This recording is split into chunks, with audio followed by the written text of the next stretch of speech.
Sud Radio. Seul contre tous. 9h-11h. Philippe David. Philippe David qui revient donc avec le deuxième thème choisi dans ce Seul contre tous, avec une thématique très délicate. On parlait dans la première émission du pouvoir politique, en tout cas des prises de décision dans le pouvoir politique. On a l'impression que lorsqu'il s'agit de parler d'euthanasie, on avance, on recule, on ne sait pas très bien comment se positionner sur ce sujet. C'est le fameux duel Eros et Thanatos, la mort et la vie, la pulsion sexuelle, la pulsion de vie et la pulsion de mort qui peut malheureusement aussi exister. C'est un sujet poignant parce qu'il peut malheureusement toutes et tous nous concerner un jour. Alors pourquoi discuter de ceci aujourd'hui ? Si on parlait athlète belge, vous connaissez tous Kevin De Bruyne, Thibaut Courtois ou Eden Hazard, mais vous ne pensez pas naturellement à Marieke Vervoort. Marieke Vervoort, c'est une athlète paralympique belge qui a gagné la médaille d'argent aux 400 mètres fauteuil à Rio. Elle est atteinte d'une maladie neurodégénérative incurable et elle avait dit avant les JO « Je me fais euthanasier en rentrant des Jeux Olympiques ». Après sa médaille d'argent, elle a décidé de reporter sa décision. Sachant qu'elle est malade depuis plusieurs années, elle a signé dès 2008, parce que c'est permis par la loi belge, un protocole autorisant son euthanasie lorsqu'elle donnera le feu vert. Alors oui, je dis aujourd'hui que euthanasie, on doit pouvoir choisir en France, comme en Belgique, comme en Suisse, comme aux Pays-Bas. Et pour conclure, je citerai Voltaire dans Mérope, qui disait « Quand on a tout perdu, quand on n'a plus d'espoir, la vie est un opprobre et la mort un devoir. » Face à moi, Tugdual Derville, auteur du Temps de l'homme publié chez Plomb et de La bataille de l'euthanasie publié chez Salvator, porte-parole de Soulagé mais pas tué, délégué général de l'association Alliance Vita, et Emmanuel Hirsch, professeur d'éthique médicale à la faculté de médecine Paris-Sud. Messieurs, bonjour. Bonjour. Tugdual Derville, vous avez entendu Voltaire, quand on a tout perdu, quand on n'a plus d'espoir, la vie est un opprobre et la mort un devoir.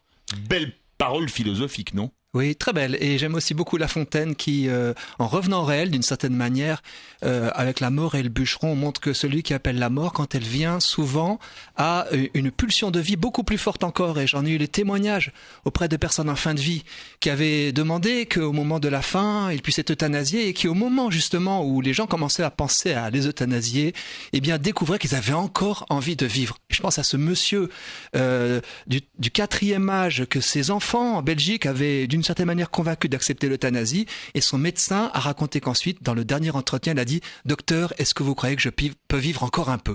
Et donc nous avons une grande ambivalence par rapport à notre souffrance, par rapport à notre mort. Il peut y avoir un désir, et puis y avoir aussi le désir de vivre qui est beaucoup plus puissant qu'on ne le croit.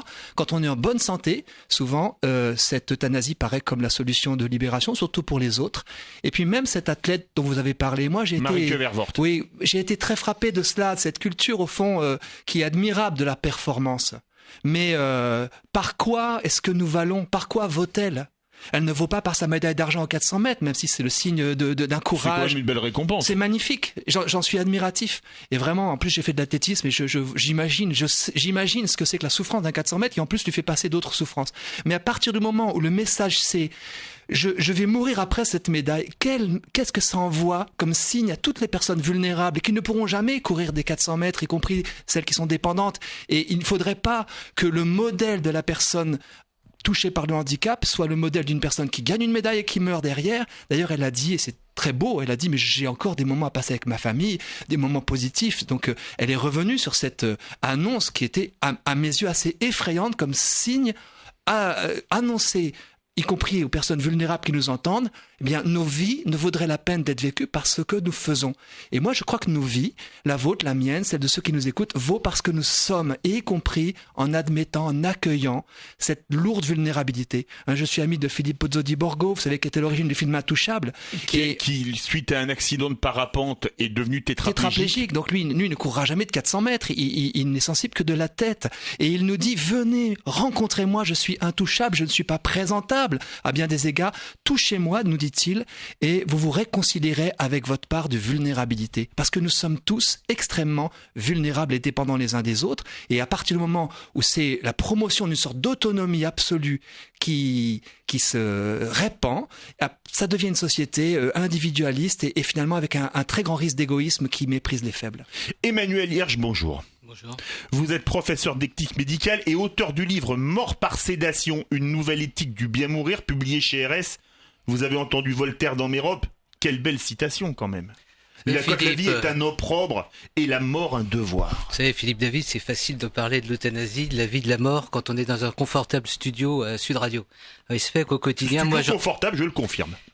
Et je remercie d'ailleurs Sud Radio de nous inviter et de parler de ce sujet qui n'est pas un sujet grave, c'est un sujet sérieux.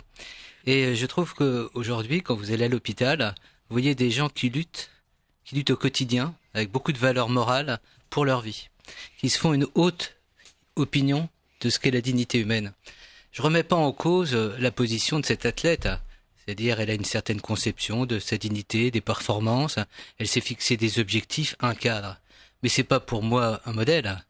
Et rien n'indique d'ailleurs qu'elle ira jusqu'au bout de cette démarche. Si notre société se contente de dire quel bel exploit, quelle belle dignité que d'aller jusqu'au bout, c'est-à-dire de solliciter l'euthanasie, c'est pas la même chose que si on s'interroge un moment pour dire mais cette personne qui est atteinte d'une maladie évolutive, neuroévolutive, qu'est-ce qu'elle attend de notre part? Est-ce qu'elle attend la seringue?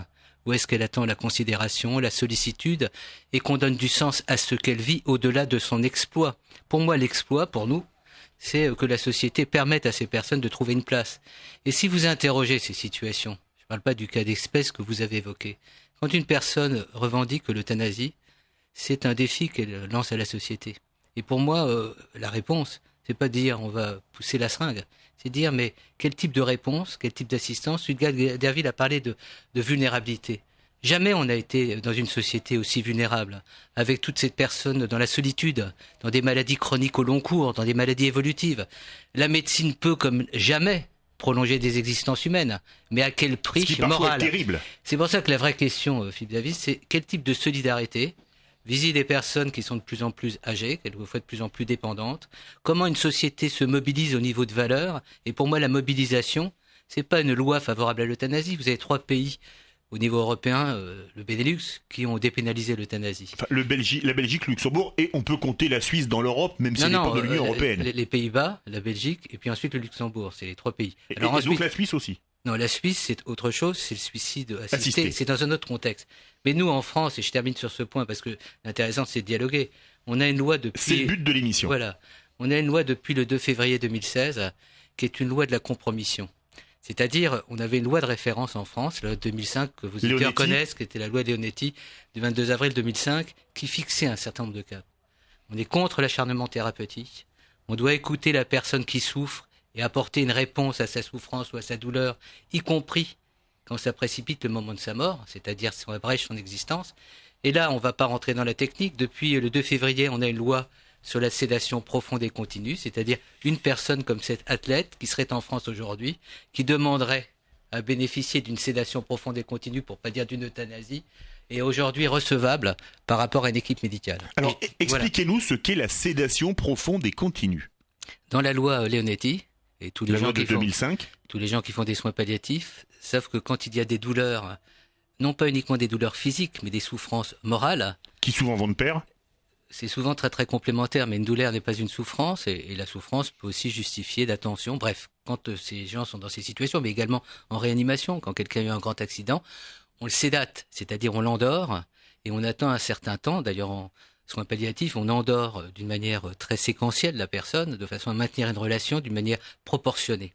Là, la sédation profonde et continue, c'est à la demande de la personne, soit elle est en fin de vie. Encore, il faudrait s'interroger sur ce qu'est une fin de vie, puisque, vous voyez, cette athlète qui dit être en fin de vie, elle est en train aujourd'hui de braver, j'allais dire, la destinée, en ayant probablement des succès aux Jeux Olympiques. Donc, il faudrait s'interroger sur la fin de vie. Et donc, aujourd'hui, une personne qui est atteinte d'une maladie non curable en fin de vie, ou qui arrête un traitement, peut demander à une équipe médicale de la mettre sous sédation profonde et continue. C'est-à-dire, on anéantit toute sa capacité de réflexion, on l'endort, hein.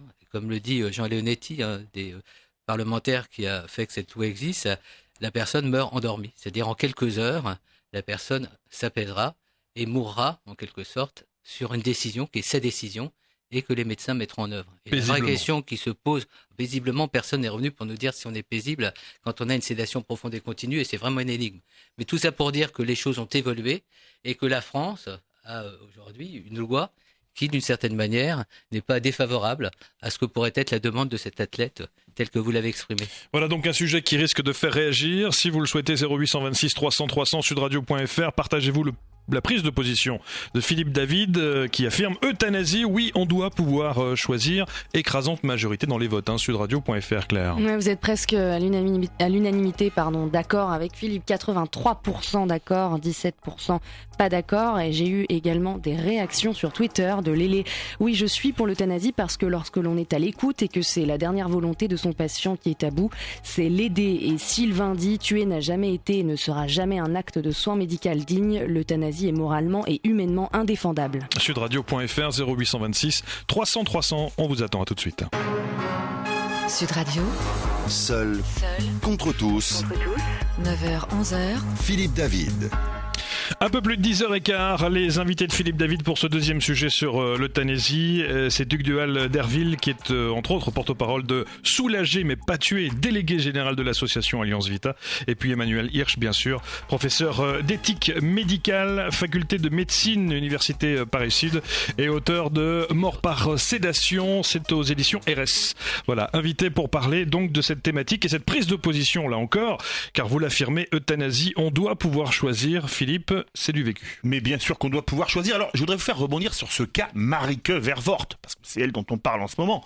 C'est quand même absolument une preuve de liberté qu'il y a en Belgique. Elle a signé ses papiers en 2008.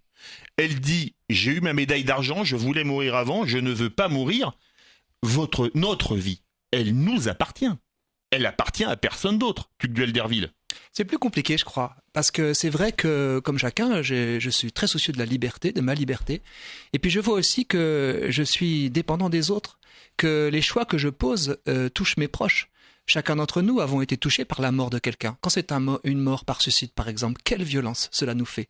Quelle violence cela fait pour ceux qui restent. Et moi, à chaque fois que mon train est interrompu parce que quelqu'un s'est jeté sous la rame, eh bien, je me sens concerné. Je me dis, qu'est-ce que nous avons fait pour laisser cette personne dans une telle désespérance ? Qu'est-ce que nous n'avons pas fait ? Et nous voyons bien que nos vies sont reliées les unes aux autres. Et j'entendais par exemple cette personne aux États-Unis qui a invité tous ses amis pour venir avant de se faire euthanasier. Et elle leur a posé une condition. Venez à condition que vous soyez joyeux, que vous chantiez, que vous dansiez. Je ne veux pas de larmes, je ne veux pas de larmes. Mais moi, j'ai le droit de pleurer mes proches quand je les perds. Quand j'ai perdu une amie qui était la marraine de mon fils, qui avait un handicap mental, et bien je les pleurais, et c'était important pour moi de pleurer. Donc nous sommes extrêmement reliés. Et cette façon d'imaginer une liberté d'autonomie absolue par rapport à ma vie qui m'appartiendrait, ça pousse à cette société éclatée, à cet individualisme qui laisse croire que nous serions autonomes les uns par rapport aux autres, alors que je suis extrêmement concerné par les plus vulnérables. Et moi j'ai envie aussi que, devenu vulnérable, ce qui m'arrivera sans doute un jour, comme à chacun d'entre nous... Mais je ne vous le souhaite pas. Je le suis déjà, vulnérable nous le sommes, notre vie ne tient qu'à un fil par certains aspects. Eh bien j'ai envie qu'on puisse continuer de porter dans notre société la dignité des plus faibles et des plus fragiles au cœur de la société. Je pense aux personnes atteintes de maladie d'Alzheimer et leurs proches. En France, heureusement, c'est des situations extrêmement douloureuses et difficiles, nous le savons, nous sommes tous touchés dans nos familles. Heureusement, en France, je n'entends pas encore de voix qui disent que tous les soins qu'on prodigue à ces personnes seraient inutiles et trop coûteux. Parce que ces personnes-là sont comme les signes de notre civilisation. Une société qui prend soin des plus fragiles et des plus vulnérables sans les pousser vers la sortie est une société digne de ce nom, une société qui prend soin justement de l'humanité. L'humanité, c'est cela, c'est prendre soin des plus faibles et des plus fragiles. Vous n'avez pas écouté la réalité d'aujourd'hui par rapport à la maladie d'Alzheimer, puisque ça fait partie du débat. Et même quand il y a eu le débat, parce qu'on suit une concertation nationale, François Hollande avait fait dans ses engagements politiques qu'on évolue vers l'euthanasie, l'assistance médicalisée en fin de vie. Et on a eu au décours de ces débats nationaux des gens qui ont dit mais une personne atteinte de maladie neurodégénérative en stade évolué, quel est le sens de son existence ? Et elle ne pourra pas demander l'euthanasie, elle ne pourra pas demander la sédation profonde et continue. En Belgique, ils ont la loi depuis 2002 qui a évolué. Maintenant, c'est les adolescents. La prochaine étape, c'est précisément les personnes atteintes de maladies neurodégénératives. C'est le grand risque. Est-ce qu'une personne atteinte d'une maladie d'Alzheimer n'a pas sa place dans la cité ? Quand vous êtes le conjoint, et ce fait que je dirige l'espace national de réflexion éthique sur les maladies neurologiques dégénératives. Donc on vit au quotidien, on va dans les EHPAD. La vraie question, tout à l'heure, vous avez évoqué le sondage des auditeurs de Sud Radio. Moi, je les respecte. Et je vous dis à titre individuel, alors que je travaille ces questions, je ne sais pas ce que je souhaiterais pour moi ou pour une personne qui m'est proche si je me trouvais dans une situation aussi difficile que celle auquel on pense. C'est-à-dire que anticiper, puisque vous savez que dans la loi, on peut écrire ces directives anticipées. Alors c'est bien dire, on va maîtriser sa destinée. Mais demain, si c'est votre fils, si c'est votre fille, est-ce que vous allez demander l'euthanasie ? Donc j'observe que c'est comme pour les votes actuellement. Si mon fils ou ma fille l'a demandé par contrat chez un notaire ou un avocat, j'ai aucune raison de ne pas respecter sa volonté. Non mais ça c'est les directives anticipées. D'ailleurs j'incite les gens à rédiger des directives anticipées. Mais entre ce que comme pour les dons d'organes par exemple. Je me permets juste de dire, entre les généralités et les particularités, vous avez beaucoup de gens qui ont rédigé des directives anticipées. Et au moment en situation, ils disent la vie elle a quand même du sens. J'ai encore quelque chose à faire. Encore une fois, je suis contre le systématisme. On met des règles, et on dit on ne traite pas certaines maladies. Quand vous regardez la complexité des situations, donc petite a, je respecte la position des auditeurs qui majoritairement sont favorables à l'euthanasie. Ce qui est important, c'est qu'ils sachent aujourd'hui qu'il y a des démarches dans le domaine du soin qui permettent d'anticiper les situations de crise. Et on ne va pas, j'allais dire, dans l'extrême. Tout à l'heure, Tudgal-Derville a évoqué déjà dans la loi de 2005 la notion d'obstination déraisonnable et d'acharnement thérapeutique. Aujourd'hui, on n'a plus à s'acharner. Aujourd'hui, une famille ou une personne malade peut demander une prise de décision collégiale. J'incite les gens qui sont dans ces situations à le faire, c'est-à-dire demander au médecin, voilà, on n'a pas envie d'aller plus loin. On n'a pas envie que ça se prolonge comme ça éternellement. Je le sais. Voilà. Et donc, à partir de ce moment-là, l'équipe se réunit, tient compte de la position des uns des autres et peut proposer autre chose que l'euthanasie. C'est-à-dire, on arrête les traitements, par exemple. C'est-à-dire que on a eu des visions un peu tragiques. Vous savez que et je termine juste sur ce point qui m'a paru assez important. On nous a dit en France, on meurt mal. C'est ce qu'on a parlé du mal mourir. Mais je me permets de vous dire, moi qui suis sur le terrain, qu'on meurt aussi dignement. La mort n'est jamais quelque chose de joyeux en soi, mais mourir accompagné pour pouvoir aller jusqu'au bout de son existence, c'est aussi une revendication. C'est pour ça qu'il ne faudrait pas qu'il y ait des normes qui s'imposent aujourd'hui. On dit le bien mourir, c'est quand vous êtes à tel stade d'évolution du cancer, on arrête tout. Il y a des gens qui ont envie aussi de vivre et on ne doit pas contester cette envie. Ça fait partie aussi de notre société, je termine sur ce point, d'être responsable vis-à-vis des plus vulnérables. Et ce grand point de l'éthique est le suivant, plus une personne est vulnérable, plus on a d'obligations à son égard. Et je ne suis pas certain que l'euthanasie soit la belle obligation qu'une société témoigne au regard des plus vulnérables. Alors dites-nous ce que vous en pensez, 0826 300 300. André est avec nous. Bonjour André. Bonjour. Quelle est votre position ? Alors moi, vous voyez, je vais vous lire quelque chose que j'ai écrite et dont une clinique a pris photocopie. Je sous-signe saine d'esprit, ne pas vouloir bénéficier d'acharnement thérapeutique ni d'obstination déraisonnable en cas de maladie incurable ou invalidante sans possibilité de guérison. Je ne veux pas de soins palliatifs qui sont inutiles, font souffrir les malades et leur entourage, ni vivre comme un légume. Que ceux qui exauceront cette directive en soient remerciés et surtout ne soient pas inquiétés par la justice. J'espère que l'on tiendra compte de ma demande. Merci. Voilà cette lettre que je me fais suivre partout.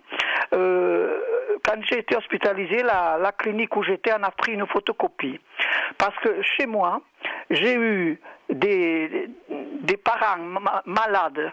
Et bien quand on les voyait souffrir comme ça, et que même vous disiez en catalan « vull mourir », ça veut dire « je veux mourir », et bien j'espère que, moi c'est mon point de vue, quand il n'y a plus rien à faire, parce que même malgré les soins palliatifs, qui peut dire que le malade ne souffre pas ? Alors André, votre cas est très intéressant. Merci de votre intervention. Vous allez rester avec nous parce que nos invités vont pouvoir vous répondre dans quelques instants. On va revenir juste après cette pause. À tout de suite. Ne bougez pas. Sud Radio. Seul contre tous. 9h, 11h. Philippe David. Voilà un sujet délicat, un sujet qui nous concerne tous. Nos invités l'ont évoqué plusieurs fois. L'euthanasie, on doit pouvoir choisir. C'est la prise de position de Philippe David sur Sud Radio. Vos réactions, sudradio.fr, 0826 300 300. Beaucoup de personnes au standard. On a écouté André qui est encore avec nous. André qui a fait son mot, qui dit ses volontés. Je n'ose pas dire ses dernières volontés. Tudgal-Derville, pourquoi est-ce qu'on ne respecterait pas la et les volontés d'André ? Dans ses volontés, il y a deux parties, je pense. Il y en a une où elle dit qu'elle refuse tout acharnement thérapeutique, tout traitement disproportionné. Eh bien, normalement, nous devrions tous, effectivement, ne pas subir de soins inutiles, de traitements inutiles, disproportionnés. Ça, c'est dans la loi, et elle a raison de le rappeler. Et je pense d'ailleurs qu'il y a un grand malentendu en France, qui est les personnes imaginent que pour échapper à l'acharnement thérapeutique, la seule solution, ce serait l'euthanasie. Alors là, il y a une deuxième partie, effectivement, de ce que dit André, qui, moi, me fait réfléchir, c'est quand elle refuse les soins palliatifs, dont elle dit que ils sont source de souffrance, qui ne servent à rien. Alors, je comprends qu'elle puisse le penser, je ne sais pas quelle expérience elle en a, mais je pense que nous sommes tous déjà bénéficiaires de soins palliatifs. Alors, je vous coupe, les soins palliatifs manquent quand même gravement de moyens en France. Oui, justement, mais c'est pas une raison pour dire, vous savez, vous connaissez la formule, la mauvaise monnaie chasse la bonne. C'est-à-dire, si nous n'arrivons pas à mettre en place des soins palliatifs, faudrait-il alors se résoudre à l'euthanasie? Non, le grand scandale, c'est justement, et heureusement, il y a eu un plan malheureusement insuffisant de développement des soins palliatifs, le grand scandale, c'est le manque d'accès à des soins palliatifs de qualité, dont je rappelle que leur objectif, justement, c'est de prendre en compte la souffrance dans sa globalité, la souffrance psychique, la souffrance sociale, la souffrance spirituelle et bien sûr la douleur physique. Il y a encore de grands progrès à faire et le risque dans les propos que j'ai entendus d'André, dont bien sûr on comprend le souci de ne pas souffrir, totalement bien sûr, mais le risque c'est que cela aboutisse, vous avez entendu ce qu'elle a pu dire des soins palliatifs, à laisser croire que les lieux de soins palliatifs sont des mouroirs. Et ça, c'est très grave. Je l'ai vu notamment... C'est un lieu où on va pour mourir. Non, d'abord, il y a des gens qui peuvent sortir parfois de ça, ça peut arriver, qu'ils en sortent. Mais c'est un lieu de vie. C'est un lieu où on accompagne la vie dans ces derniers moments. La vie, moi, j'ai pu assister à la mort de mon père en soins palliatifs, par exemple. J'ai été marqué de voir que c'est un lieu de dialogue, un lieu d'échange, un lieu, bien sûr, où il y a de la souffrance et de la peine et des larmes, mais aussi des rires. C'est un lieu de vie plein et entier. Et laisser croire que ce sont des lieux de mort, ce n'est pas ce n'est pas la vérité de ces lieux. Alors bien sûr, il y a des progrès à faire, mais le risque, ça serait qu'on imagine que l'euthanasie est la solution, alors que la solution, effectivement, c'est des soins palliatifs appropriés, un accompagnement respectueux de la personne jusqu'au terme. Je rends hommage, pour ce qui me concerne, à André, qui anticipe. André. Elle est responsable. Et c'est aujourd'hui dans la loi, ne serait-ce que Kouchner, vous savez, du 4 mars, on dit les gens doivent être responsables. Ils sont partenaires dans le soin. Ils peuvent refuser un traitement. André, elle peut refuser un traitement. Mais il y a aussi des gens qui écoutent Sud Radio aujourd'hui, qui sont en chimiothérapie, par exemple, qui sont en échec thérapeutique et qui demandent à l'équipe de continuer. C'est-à-dire, il n'y a pas uniquement les gens qui disent stop, on arrête tout. Il y a aussi les gens et les équipes sont confrontées à des gens qui disent nous, on a envie d'aller plus loin. Et les équipes, elles disent mais c'est invraisemblable ce que vous avez demandé, ça fera des souffrances. Enfin, bon, il y a tout un ensemble d'éléments. Il y a aussi dans la réflexion que je me permets de poser les proches, c'est-à-dire les proches d'André. Est-ce qu'ils accepteront, j'allais dire moralement, je ne dis pas que c'est à eux de décider, qu'un être cher meurt euthanasié. Est-ce qu'il n'y a pas d'autres approches à amener? Mais juste un point. Donc je respecte la position des uns des autres. La vraie question que je me pose... c'est essentiel, dans ce débat, on se respecte tous. Non, mais la question que je me pose, c'est est-ce que c'est au médecin, est-ce que c'est le rôle de médecin aujourd'hui d'achever son malade? C'est une question. C'est-à-dire, on a médicalisé la mort. Aujourd'hui, à Paris, plus de 73% des personnes meurent dans une institution hospitalière. Au lieu de mourir chez soi, alors que la revendication, c'est de mourir dans un environnement, pour autant qu'on ait un environnement qui soutienne. Là, il y a déjà une première réflexion politique. Comment tout faire, et c'est dans les projets actuels, notamment au niveau des soins palliatifs, pour développer un accompagnement qui peut être au long cours, parce que les soins palliatifs, c'est pas uniquement les derniers instants d'une existence. Les soins palliatifs, et Dédé Sicard, dans son rapport qui avait été demandé par le président de la République, dit il faudrait que de manière anticipée, on apporte des soins palliatifs. Et je termine sur ce point. André a le droit d'affirmer ce qu'elle souhaite. La vraie question, c'est que peut-être qu'elle sera en capacité, si elle est lucide, de reposer la question au moment où elle se présentera.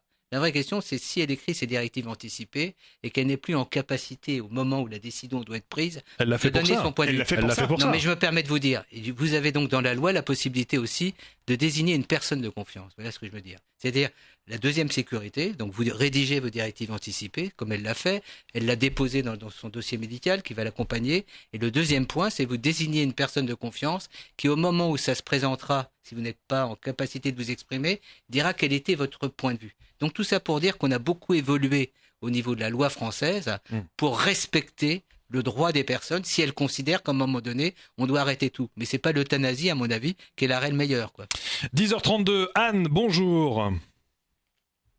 Anne, est-ce que Anne est en ligne ou pas? Anne qui est infirmière. Bonjour Anne. Non, elle n'est pas là, on l'a pas. Bon, elle travaille dans un service de cancérologie. On va rappeler Anne. On va rappeler Anne, évidemment. Stéphanie également, qui devrait être avec nous aussi. Bonjour Stéphanie. Bonjour.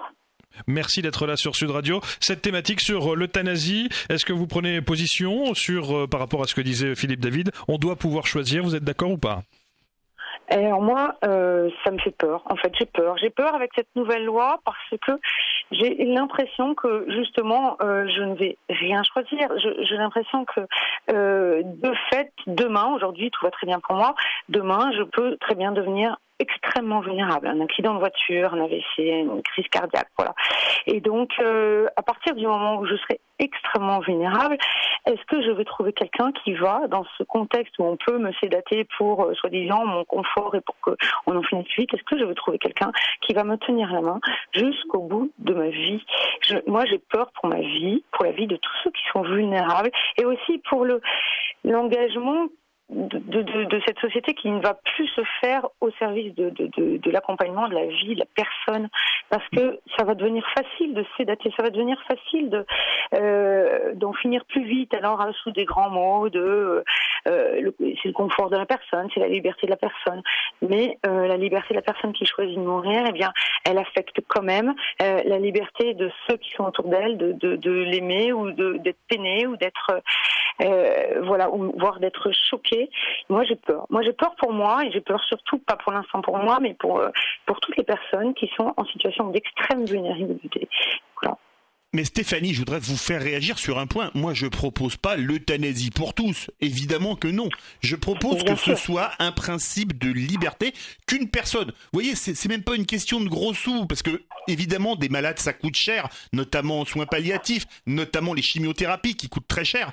Mais la personne qui veut continuer, même si elle veut pour elle ce que j'appelle, en ce qui me concerne, de l'acharnement thérapeutique, je dis que c'est son droit et que même la collectivité a le devoir d'accéder à ces demandes. Par contre, pour celles et ceux qui ne veulent pas souffrir, qui veulent abréger leur souffrance et qui le disent par écrit, je veux également que ce soit leur droit le plus strict. Respecté. Philippe, juste un point. Emmanuel Hirsch. Oui. Sans abréger la mais vie, on peut atténuer les souffrances. De la société qui dira mais finalement cette vie-là ne vaut plus la peine d'être vécue. Donc où sera la liberté de la personne qui dit je veux mourir pour pas être un poids pour mes enfants ou pour pas être un poids pour la société, quand il y a une vraie injonction derrière, à partir du moment où il y a la possibilité d'être sédaté pour ne pas souffrir. Moi aussi, je suis absolument contre l'acharnement thérapeutique. On ne va pas s'acharner sur une personne. Il faut proposer que des choses raisonnables. Il ne faut pas maintenir à tout prix et une vie qui ne peut plus, qui est arrivée à son terme, parce qu'il y a un terme à la vie. Voilà. Absolument. Donner la vie, c'est condamner à mort. Hein. C'est un postulat de base. Je peux me permettre juste une observation par rapport à ce qu'elle vient de dire et qui est très profond, me semble-t-il. D'abord, on peut atténuer la souffrance aujourd'hui sans euthanasier une personne. C'est-à-dire, il y a les techniques, il y a les protocoles, et la souffrance est souvent une souffrance morale, pesée sur les autres, et ça a été évoqué, avoir l'impression qu'on n'importe plus, qu'on est négligé, que les médecins vous ont abandonné un petit peu à votre sort. Donc il faudrait analyser ce point d'une manière assez détaillée. Mais un autre point, quand on parle de liberté, pour moi, ma liberté personnelle, c'est de pouvoir vivre ma vie jusqu'au bout.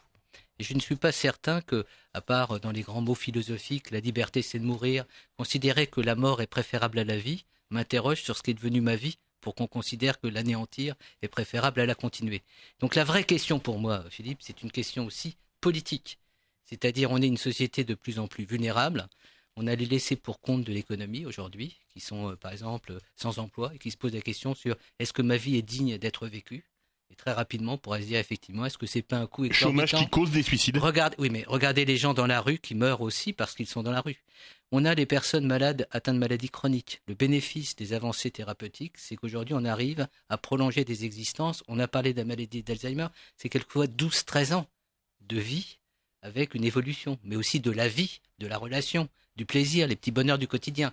Encore une fois, il faudrait ne pas être généraliste. Et autant je respecte le choix particulier, et je termine sur ce point, il y avait un avis du Comité consultatif national d'éthique sur l'euthanasie, qui est un avis très important, qui est l'avis de 2000, en janvier 2000.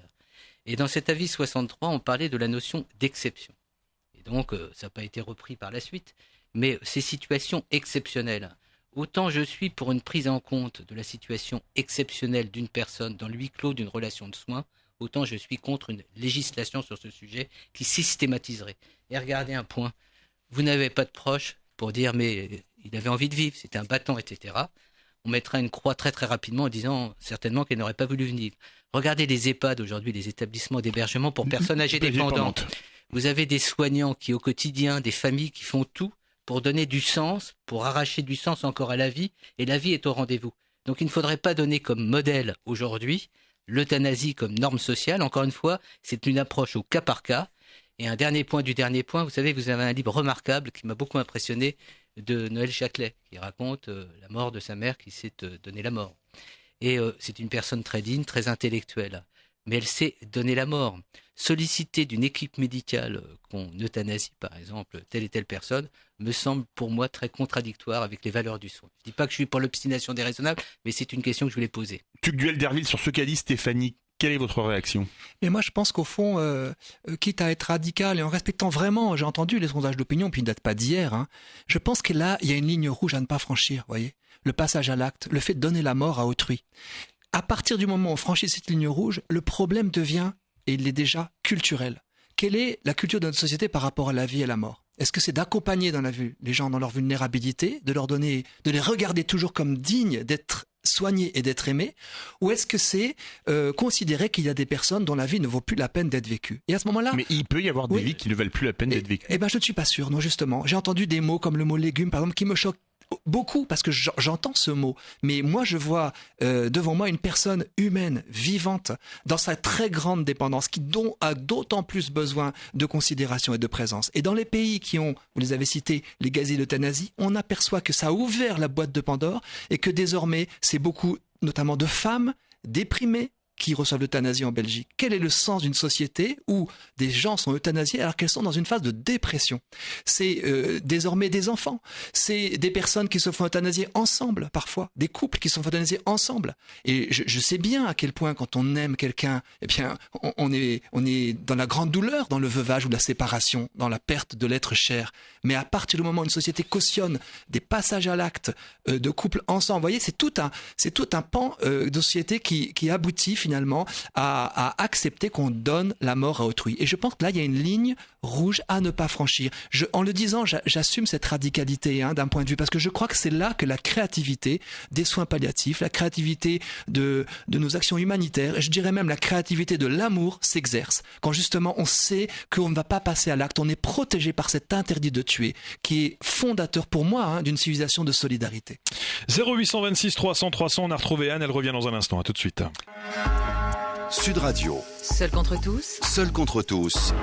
Philippe David. Beaucoup de réactions à Philippe au standard. Énormément, 0826. ça téléphone beaucoup. Oui, 300 300. Anne, bonjour. Oui, bonjour. Anne, vous êtes oui, Oui. absolument. Vous êtes infirmière et vous êtes dans un service de cancérologie. Hein. Oui, voilà, j'ai travaillé dans le service de cancérologie. J'ai également travaillé dans un service de psychiatrie avec des personnes notamment suicidaires. Et là, quand j'entends une émission comme ça, je me sens vraiment concernée par ce sujet de la fin de vie et notamment de l'euthanasie. Et je suis marquée par plusieurs choses. Et quelque chose en premier qui me marque vraiment, c'est le fossé qu'il y a entre le débat public, les débats sur l'euthanasie qu'on peut avoir en famille avec des amis ou à la radio comme maintenant, et puis la réalité dans les services où on est confronté à la fin de vie. C'est vraiment je trouve qu'il y a vraiment un fossé, c'est ce que disait Monsieur Hirsch, il y a un avis généraliste, et puis il y a aussi l'avis de la réalité du sujet de la fin de vie. Et pour avoir travaillé pendant 3 ans en cancérologie, je suis marquée par toutes ces personnes et tous ces patients que j'ai pu accompagner, qui sont arrivés pour certains un peu comme le témoignage de André, qui est passé tout à l'heure à la radio, avec des lettres et des mots et des avis très prononcés, et puis à qui on annonce ce drame de la maladie du cancer, qui vont réagir, qu'ils ne veulent pas souffrir, qu'ils veulent mourir, qu'ils veulent partir en Belgique faire les démarches nécessaires pour pas se voir mourir. Et puis en fait que nous accompagnons jusqu'au bout, et finalement qui vont se battre. Et en fait c'est ce que disait tout à l'heure Monsieur Derville, que en fait il y a des forces de vie qui surgissent, et quand on est en bonne santé et qu'on parle du sujet de la mort, de la maladie et de la fin de vie, évidemment que ça peut faire peur et qu'on n'imagine pas un instant être confronté à la maladie. Et en fait, quand on est dans la situation, enfin moi c'est vraiment l'expérience que j'ai eue en tant qu'infirmière en cancérologie, il y a des forces de vie qui sortent et qui nous surprennent de manière incroyable. Des personnes qui vont... Oui ? Je tiens à vous poser une question parce que votre témoignage c'est du vécu. Est-ce que vous avez déjà vu en cancérologie des patients qui vous demandent de mourir ? Oui, j'en ai eu beaucoup. Et est-ce que vous ne croyez pas que leur droit, c'était qu'on mette fin à leur jour, qu'on mette fin à leur souffrance, puisque c'était leur volonté ? Alors, on s'appuie beaucoup sur le droit des patients quand on rentre dans leur chambre pour leur poser leur chimiothérapie. Ils ont le droit de refuser, de dire non, et on s'appuie beaucoup dessus. Et là, par exemple, j'ai un souvenir qui m'a marqué parce que ça avait suscité beaucoup de réactions dans le service. Un patient qui nous a demandé vraiment d'une manière extrêmement forte et prononcée de mourir, de tout arrêter. Et il nous fixait, il nous regardait dans les yeux. Ça nous a valu une réunion d'équipe pluridisciplinaire où on a pu discuter autour de ce patient, essayer de comprendre d'où venait sa demande de mourir, se rapprocher de lui et vraiment l'écouter. Et puis en fait, en posant les choses, alors ça n'a pas été immédiat, ça a été sur l'après-midi où on a discuté autour de ce patient et avec ce patient et avec sa famille. On s'est rendu compte que le dosage de la morphine était mal adapté, qu'il souffrait depuis 4-5 jours, mais vraiment de manière... La douleur avait pris le dessus. Et en fait, quand la douleur prend le dessus, il avait perdu le contrôle, c'était trop fort. Il n'arrivait même plus à se positionner sur cette douleur. Et cette douleur, elle se manifestait avec cette demande de mort. Et en fait, quand on a compris que la morphine était mal dosée, qu'on a pu poser les choses avec lui, reformuler, l'écouter, l'accompagner, et puis surtout redoser et puis apaiser sa douleur et sa souffrance physique, là, il y a eu un apaisement général, une angoisse qui est tombée, et sa demande de mort, elle a plus eu lieu du tout. Et en fait, des exemples comme ça, il y en a plein. C'est juste qu'on comprend que derrière une demande éloquente de mourir, il y a quelque chose derrière.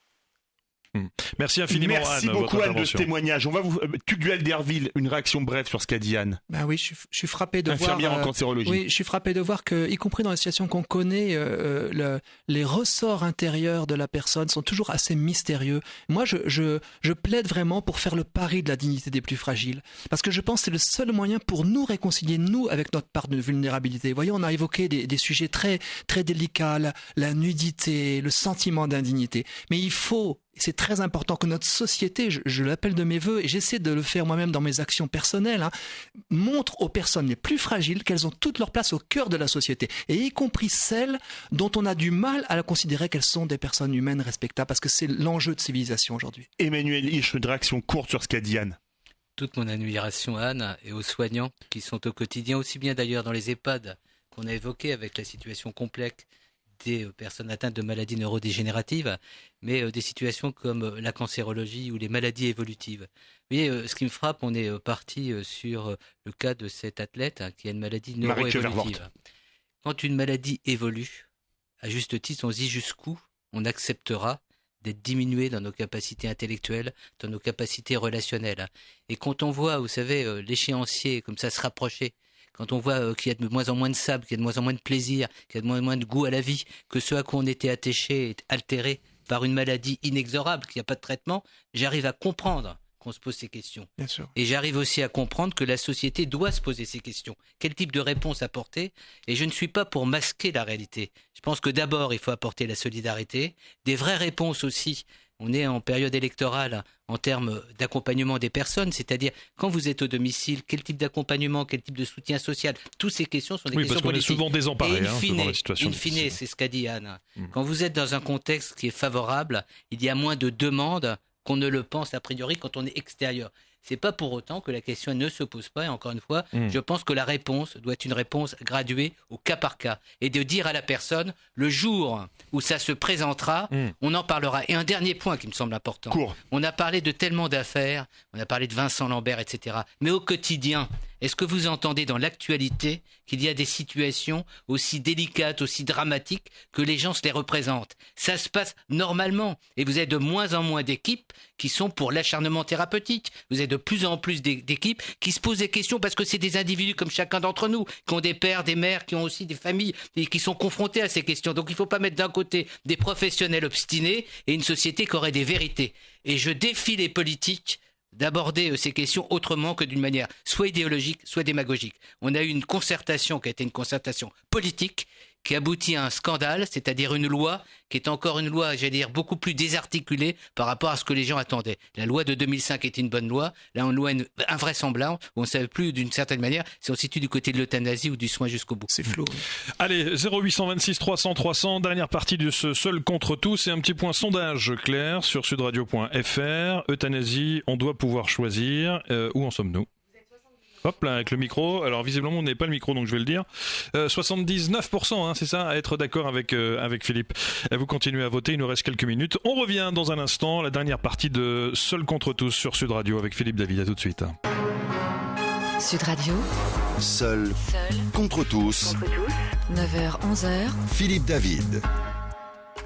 Euthanasie, on doit pouvoir choisir. Philippe David, ses invités à 10h54. Philippe, il y a beaucoup de gens qui souhaiteraient également entendre nos invités prendre position, en tout cas argumenter sur un cas d'école. Vincent Lambert. On parle depuis des années. Vincent Lambert, il y avait eu Vincent Humbert, un quasi-homonyme qui avait été euthanasié par un médecin.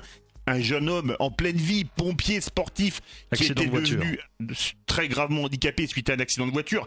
Et maintenant, on parle beaucoup du cas Vincent Humbert, un cas où la famille est complètement... Vincent Lambert, pardon, une famille qui est complètement fracturée entre sa femme qui dit qu'il disait à l'époque, il a été victime d'un accident de moto, qu'il voudrait pas vivre ce qu'il vit, et ses parents qui, eux, veulent le maintenir en vie. Alors, Tugdual d'Herville, le cas Vincent Lambert. C'est difficile. Personne ne veut vivre, bien sûr, les séquelles très graves qu'il endure d'un accident de la circulation. Il est en état post-relationnel. Alors, ça veut dire, ce n'est pas exactement neurovégétatif, c'est une situation d'éveil et d'endormissement successif, mais sans qu'on soit en mesure et capable d'analyser avec pertinence ce qu'il exprime. Donc, c'est une sorte d'incertitude. Et c'est vrai que il y a une famille divisée. Du coup, moi, je ne l'ai pas rencontré personnellement. Donc, on avance sur ce sujet avec des pincettes, beaucoup de souffrance. Évidemment, il est très difficile d'avoir un compagnon durablement extrêmement dépendant à l'extrême. En même temps, j'entends que ses parents veulent protéger sa vie et le considèrent comme vivant. Donc pour moi, en tout cas, je ferai le pari de cette vie, c'est-à-dire de respecter... en l'occurrence encore cette mère, comme d'ailleurs dans le cas de Vincent Humbert qui avait eu des relations... Qui demandait sa mort, la mère de Vincent Humbert. Tout à fait, de manière... je pense qu'en l'occurrence, pourquoi discréditer la parole d'une mère que je ne connais pas personnellement, mais qui souhaite que son enfant ait notamment des soins appropriés. Alors pour moi, ça va peut-être vous étonner, mais le grand scandale de l'affaire Lambert, c'est qu'il ne soit pas pris en charge dans une institution spécialisée qui existe en France, et je rends hommage aux professionnels de ces institutions et à tous les proches qui s'y dévouent, pour personne atteinte de ces séquelles neurovégétatives d'accident ou post-relationnel. Qu'est-ce que ça changerait ? Eh bien, il aurait de la kiné, il aurait des sorties, il aurait toute une activité professionnelle qui permettrait à Vincent Lambert d'avoir autre chose que simplement d'être couché toute la journée dans son lit sans avoir, notamment depuis des années, des soins de kinésithérapie. Oui, mais son corps est une prison aujourd'hui. Tout à fait, son corps, il est très très dépendant, mais il est totalement dépendant. Attendez, juste un point, c'est Emmanuel Hirsch. Effectivement, il y a monsieur Vincent Lambert avec une situation qui a été ultra médiatisée, alors que si elle avait été gérée d'une manière confidentielle, s'il n'y avait pas eu cette décision au départ du CHU de Reims qui ont été très discutables, j'observe que monsieur Vincent Lambert, on lui avait retiré l'alimentation et une partie de l'hydratation, il a quand même survécu pendant un mois. Ça peut aussi signifier que s'il avait voulu ce qu'on appelle lâcher prise ou être dans un syndrome de glissement, il se serait laissé aussi mourir. Mais juste un point, il y a le cas de ce monsieur, qui est un cas singulier, dont on a trop parlé à mon avis publiquement, puis il y a à peu près 7000 personnes qui sont dans cette situation. Oui, ce qui est avec absolument effarant. Avec des familles. Il y a même quelques personnes qui passent de cet état d'éveil sans conscience à un progressif rétablissement, puisque c'est des zones très incertaines, où il faut quelquefois quelques années avant qu'il y ait une progression. Alors si vous me demandez, comme tout à l'heure on m'a posé la question, Marc est-ce Leval. que j'aimerais être dans le CHU de Reims, dans la chambre, puisqu'il est incarcéré dans sa chambre, il n'a plus le droit de sortir, les gens qui viennent lui rendre visite sont obligés de donner leur carte d'identité, il n'a plus de soins. Alors que dans la loi, enfin sur tous les cas dans un décret de 2005, il était dit qu'il fallait apporter un soin, une qualité de vie à cette personne. Si vous me dites, est-ce que vous avez envie d'être Monsieur Vincent Lambert ? Certainement pas. Mais évidemment que non. Bon. De la même manière que vos 89% d'auditeurs qui ont On avait envie... baissé, on était à 79. Et encore moins la 79, famille, encore moins la famille de Vincent Est-ce que Lambert. vous avez envie de souffrir Encore moins la si vous famille. êtes en fin de vie ? Eh ben moi, Bien sûr, pas non. du tout. Je suis pas plus masochiste que les autres. Uniquement, encore une fois, ce que je dénonce dans l'affaire Vincent Lambert, c'est le côté médiatique, le côté idéologique et l'irrespect de cette personne dans son choix. Et je dis aux auditeurs, si Vincent Lambert avait rédigé des directives anticipées, s'il avait véritablement désigné une personne de confiance alors que c'était un soignant qui connaissait ces questions, il n'y aurait jamais eu d'affaire Vincent Lambert. Aujourd'hui, au quotidien, des décisions se prennent en réanimation ou dans les services spécialisés où il n'y a pas de monsieur Vincent Lambert. Et le drame aujourd'hui, et je termine sur un point, vous voyez, tout à l'heure, Tudgal Derville disait il y a une pente glissante dans les pays qui ont dépénalisé. Aujourd'hui, soyez rassurés, il y aura de moins en moins de monsieur Vincent Lambert. Il y aura de moins en moins d'états végétatifs persistants, voire relationnels, puisque maintenant, par précaution, en réanimation, quand une famille a le sentiment que ça peut évoluer vers une situation de cette nature, elle dit on arrête tout et par précaution on arrête. Donc vous voyez un petit peu les conséquences. Et encore une fois, je rends hommage aux personnes qui aujourd'hui, d'une manière assez assurée, moi j'ai pas cette assurance, disent le jour où ça arrivera, je ferai ça pour moi ou pour les autres. Moi je préférerais, le jour où ça m'arrive, que la société et les professionnels prennent d'une manière concertée le meilleur choix ou le moins mauvais pour moi. Et que ça nous arrive évidemment le plus tard possible. Les Pas du ouvrages tout. de nos invités, s'il vous plaît. Les ouvrages, donc Emmanuel Hirsch, Mort par sédation, une nouvelle éthique pour bien mourir, publié chez RS, et La bataille de l'euthanasie, enquête sur les 7 affaires qui ont bouleversé la France. C'est édité chez Salvatore et c'est un ouvrage de Tudgal Derville, 2 personnes qu'on a eu un grand plaisir de recevoir aujourd'hui, même si le sujet est, on peut le dire, très difficile à C'est vrai. aborder. Et voilà, Merci, ouais. merci infiniment. Euthanasie, on doit pouvoir choisir 72% de oui et contre 28% de non pour clore ce débat. Et 1000 excuses auprès de ceux et celles qui souhaitaient intervenir.